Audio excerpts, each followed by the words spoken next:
তারপর খুব সিম্পল, যোগাযোগে আসো।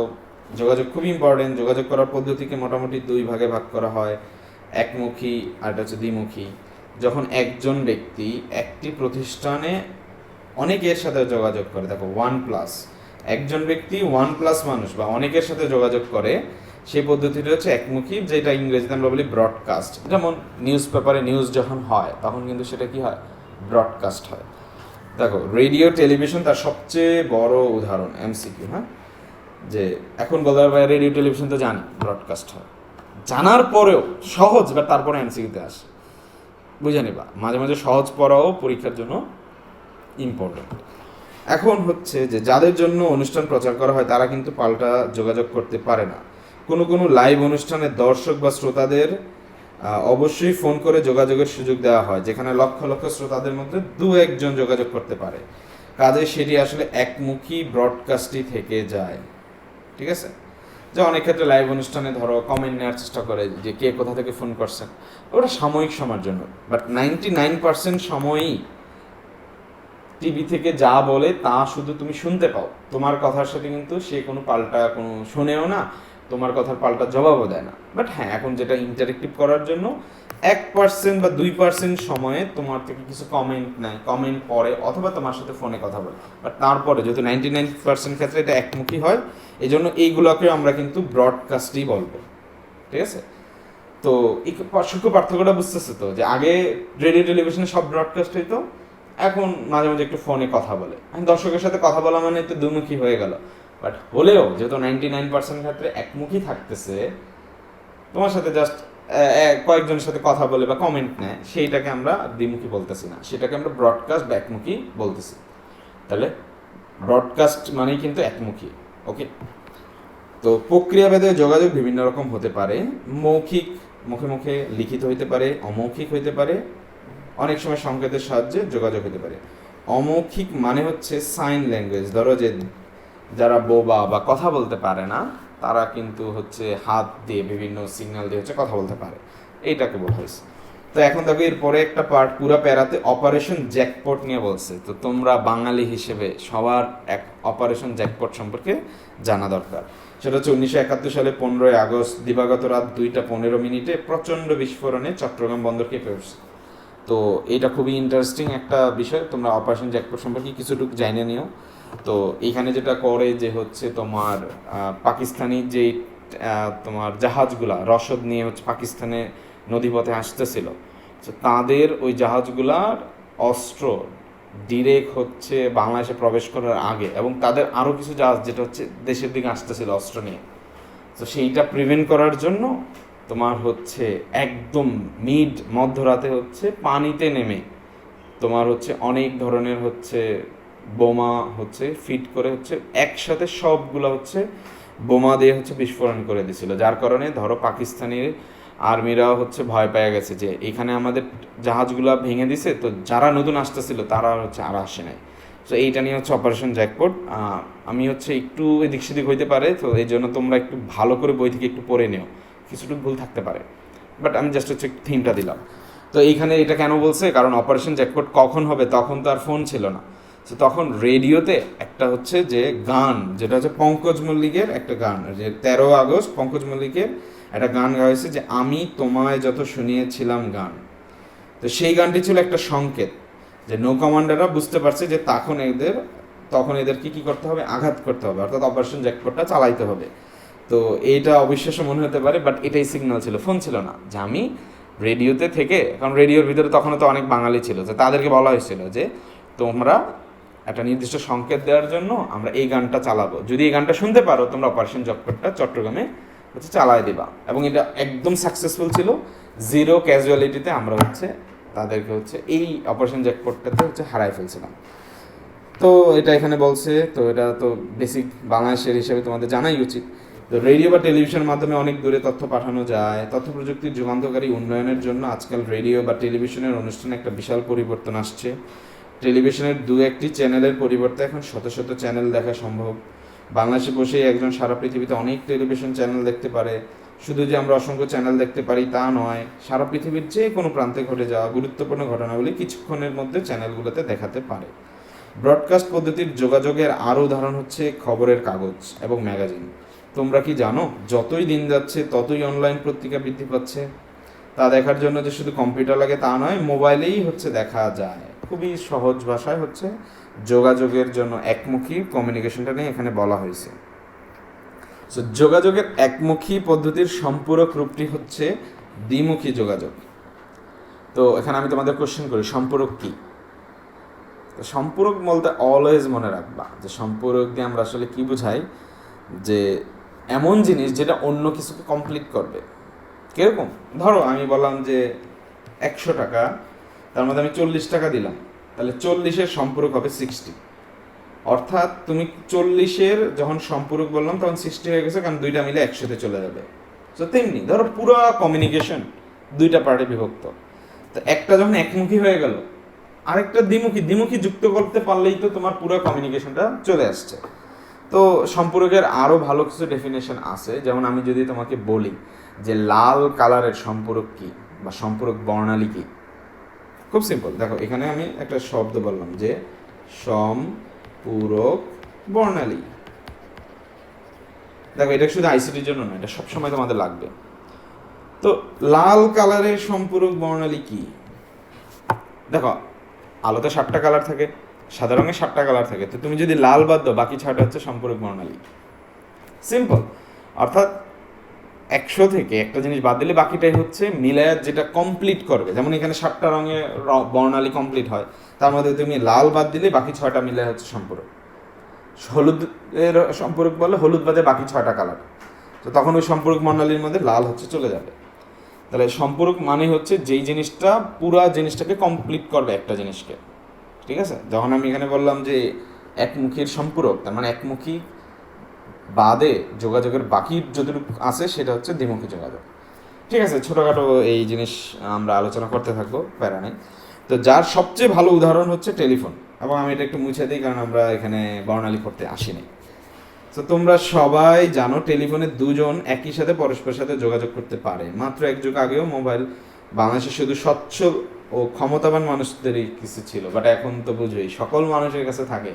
ইভেন দেখবা যে তুমি ভিক্ষা দিতে গেছো, তারও মোবাইল বেঁচে যাবে, তারও আপডেট নেয়, তার একটা চক্র আপডেট নেয় যে ফোন দিয়ে যে আপনার 4 ঘন্টায় কত টাকা ভিক্ষা উঠছে। ঠিক আছে, এগুলো আবার হচ্ছে সীমানাও নির্ধারণ করা থাকে যে কিছু ভিক্ষক এই এরিয়াতে যাইতে পারবে, কিছু ভিক্ষক যাইতে পারবে না, কিছু ভিক্ষক হচ্ছে শনিবারে যাবে, আবার সে রবিবারে যেতে পারবে না, এরকম কিছু চলে আসে। তো তাদেরকে এই কমিউনিকেশন কিসে হবে? মোবাইল ফোনে হয়। আচ্ছা, এটা জাস্ট জোক ছিল। এখন এদেশে মানুষের যে কোনো মানুষ মোবাইল ফোনে একে অন্যের সাথে যোগাযোগ করতে পারে। এটি সম্ভব হয়েছে তথ্য যোগাযোগ প্রযুক্তির অভূতপূর্ণ উন্নয়নের জন্য।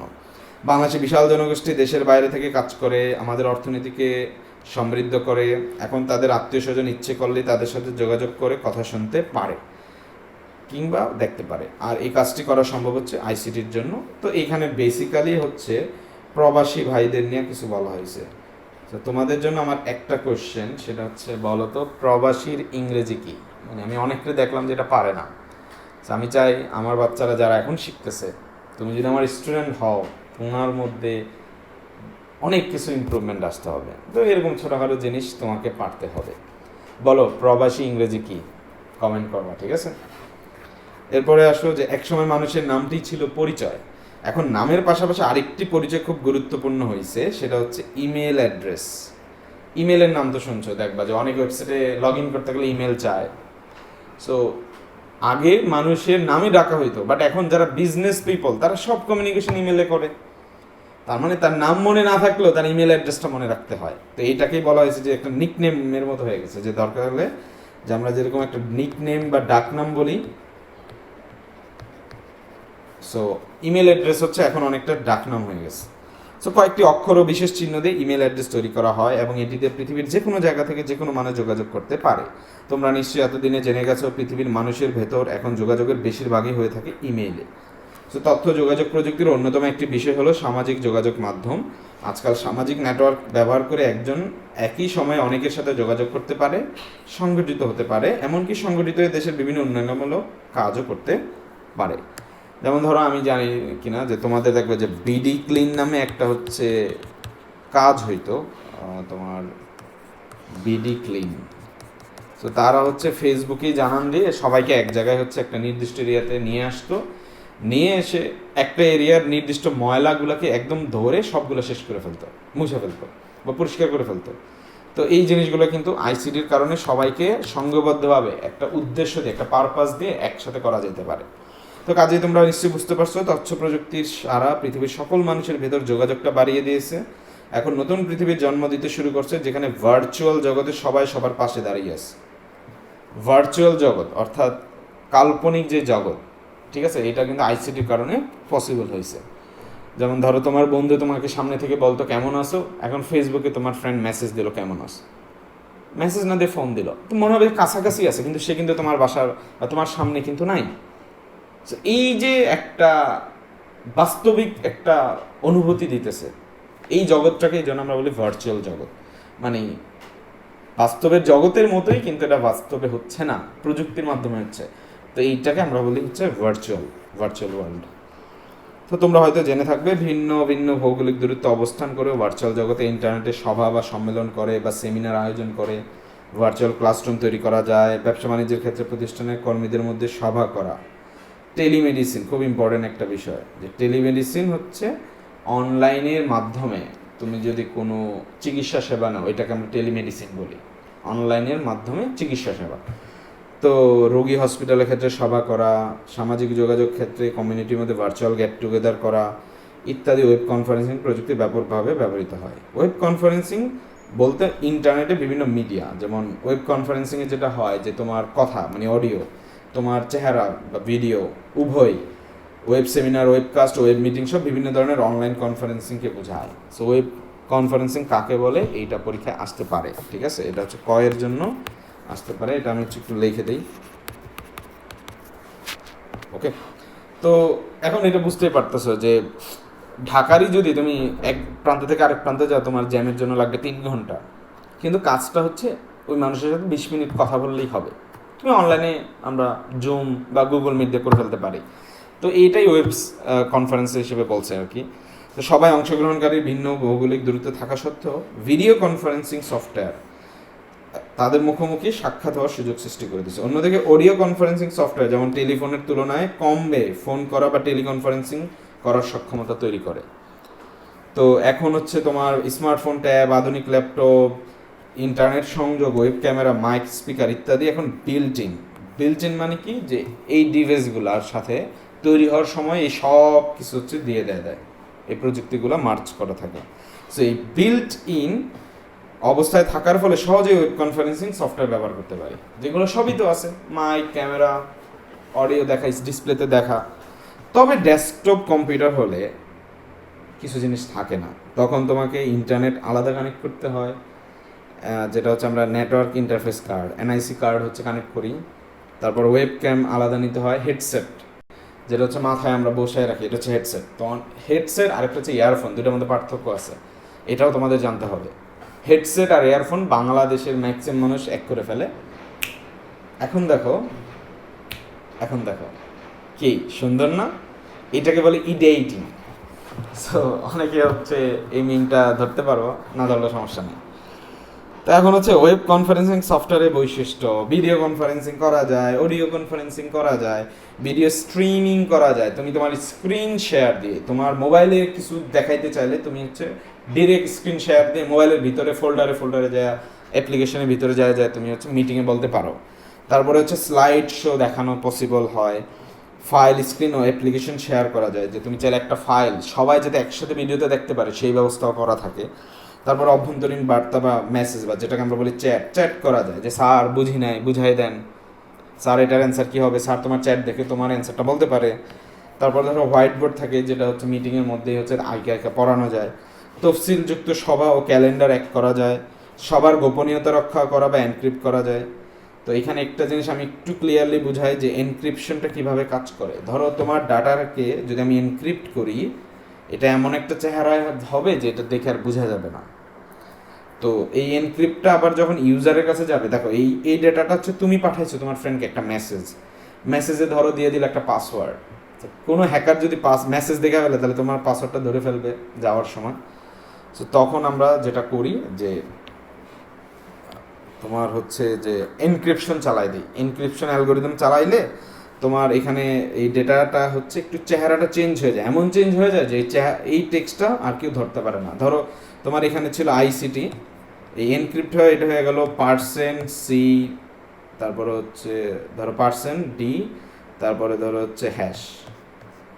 তো এই পার্সেন্ট ডি হ্যাশ দেখে কেউ তার বুঝবে না এটা যে আইসিটি। তো এই যে যেই প্রসেসে এটা আমরা এরকম একটা কিছুতে নিয়ে আসি যেটা মানুষের বোধগম্য হয় না, সেটাকে বলা হয় এনক্রিপশন। আর এটাকে আমরা তখন বলি যে ভার্ব হিসেবে যে এনক্রিপ্ট করছে, ওকে, নাউন হচ্ছে এনক্রিপশন।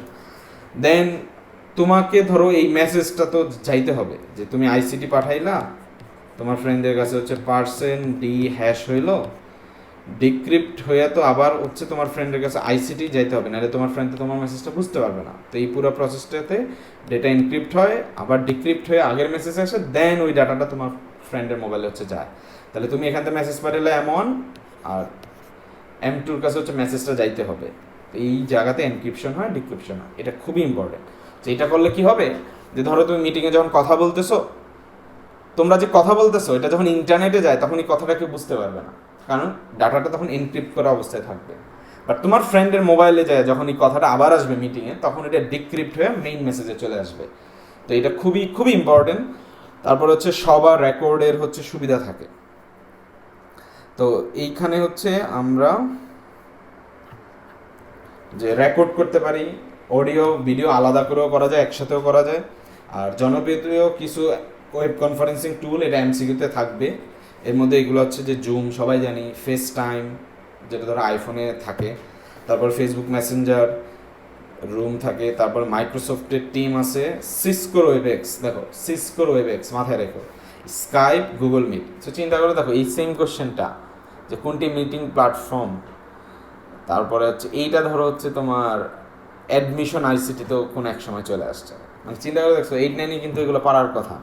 সো এগুলো একটু চেষ্টা করবা। তো এইটা হচ্ছে আমাদের পার্ট 3। তো আমি পার্ট 3 যদি এখানে সামারি করি, খুব ভালো করে বোঝায় যোগাযোগ দুই ধরনের, একমুখীকে আমরা বলি ব্রডকাস্ট, দ্বিমুখী থাকে। তারপর অপারেশন জ্যাকপট, যেখানে হচ্ছে রেডিও সিগন্যাল কীভাবে হেল্প করে সেটা একটু ব্যাখ্যা করা আছে।